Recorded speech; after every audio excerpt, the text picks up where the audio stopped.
गलती से जिंदा दफन। बरसात की वो रात कुछ ज्यादा ही खामोश थी। गांव चंदनपुर में बिजली चमक रही थी, लेकिन आवाज नहीं थी, जैसे आसमान भी कुछ छुपा रहा हो। 25 साल की अनन्या अपने कमरे में लेटी थी। 3 दिन से उसे तेज बुखार था। डॉक्टर ने कहा था वायरल है, आराम करो। रात करीब 2 बजे उसकी माँ शारदा देवी ने देखा अनन्या की सांस बहुत धीमी हो गई थी, बहुत धीमी। उन्होंने घबराकर उसका हाथ पकड़ा। ठंडा सीना हिल नहीं रहा था। माँ चिल्लाई, उठो अनन्या, मेरी बच्ची उठो।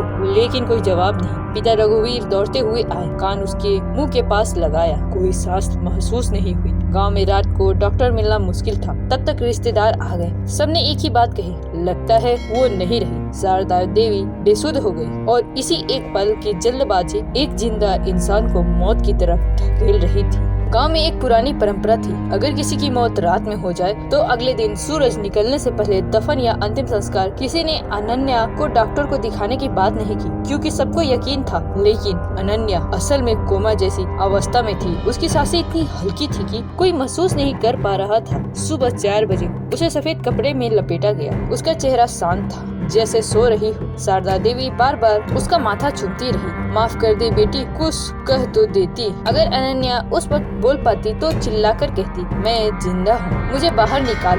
लेकिन आवाज शरीर का साथ छोड़ चुकी थी। कब्रिस्तान गांव से थोड़ा बाहर था। पुराने पीपल के पेड़ों के बीच बारिश थम चुकी थी। मिट्टी गीली थी। गड्ढा खोदा गया, 6 फीट गहरा। जब अनाया को नीचे उतारा गया, उसकी उंगलियां हल्की सी हिली, लेकिन किसी ने नहीं देखा। कब्र बंद कर दिया गया। मिट्टी गिरती रही, एक एक फावड़ा। हर फावड़े के साथ अंदर अंधेरा और भारी होता गया। और उसी पर अनाया की आंख खुल गई। अचानक उसे लगा कि सांस नहीं आ रही। हाथ पर हिलाना चाहा, लेकिन चारों तरफ कठोर दबाव। नाक में मिट्टी की गंध, मुंह में घुटन। उसका दिमाग चिल्लाया, मैं कहाँ हूँ? जैसे उसने हाथ मारा, ताबूत की लकड़ी से टकराया। उसके शरीर में बिजली दौड़ गई। नहीं नहीं नहीं। उसे याद आया, बुखार, रात की माँ की आवाज, और फिर मुझे जिंदा दफना दिया गया। उसने पूरी ताकत से लकड़ी पर मारा, लेकिन आवाज ऊपर तक नहीं गई। मिट्टी बहुत मोटी थी। उसकी सांस तेज होने लगी। ऑक्सीजन कम होती जा रही थी। पसीना, आंसू, डर। मौत से पहले का डर नहीं, मौत के अंदर जिंदा होने का डर। उधर गांव में सब खत्म हो चुका था। लोग अपने घर लौट गए। शारदा देवी की आंखों से आंसू सूख चुके थे। एक माँ का दिल खाली हो चुका था। लेकिन उसी रात कब्रिस्तान के पास रहने वाले चौकीदार भगत ने अजीब आवाज सुनी,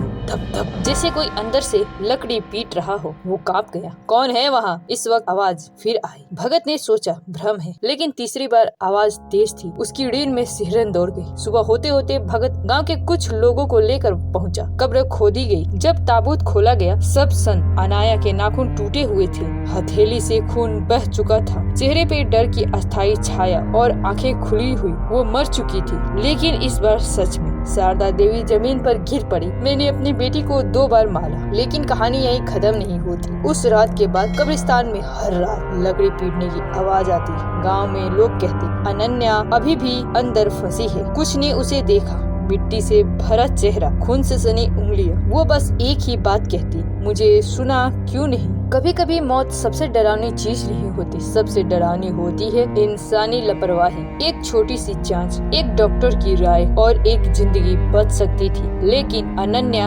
हमेशा के लिए अंधेरे में ही रह गई।